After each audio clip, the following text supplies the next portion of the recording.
50 million का content कैसे ready होता हम दिखा रहे देख। तर किचन एकदम रिकामी कशी काय हे सर्व काही सांगतो. ब्लॉग पूर्ण बघा आणि तेवढं फॉलोचं बटन जे आहे ते क्लिक करून बघा बरं की तुमचं फॉलोचं बटन क्लिक होते की नाही होत. तर झालं काही असं होतं की आम्हाला जे रिनोव्हेशनचं काम करायचं होतं म्हणून ते आमचं ठरलं काम करायचं. आणि जे किचनमध्ये सगळं सामान होतं ते आम्ही मधल्या रूममध्ये ट्रान्सफर करून घेतलं होतं. आणि लगेच दुसऱ्या दिवशी जे काम करणारे काका ते येणार होते, त्यांच्याच हातून आम्ही जे भूमिपूजन होतं ते करून घेतलं.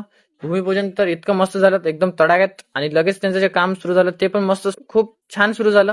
तर म्हटलं आता काम सुरू झालंच आहे तर मस्त पैसे घेतले आणि लगेच जो चहाचे कप्स आहेत ते घ्यायला गेलो.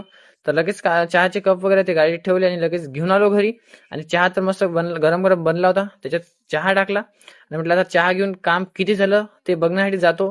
तर ऑलमोस्ट त्यांनी म्हणजे 75% काम त्यांचं झालं होतं. भिंत वगैरे पाडून झाली होती. म्हटलं आपण पण आपलं काम करावं म्हणून एका ग्लासमध्ये मस्त शरबत घेतलं.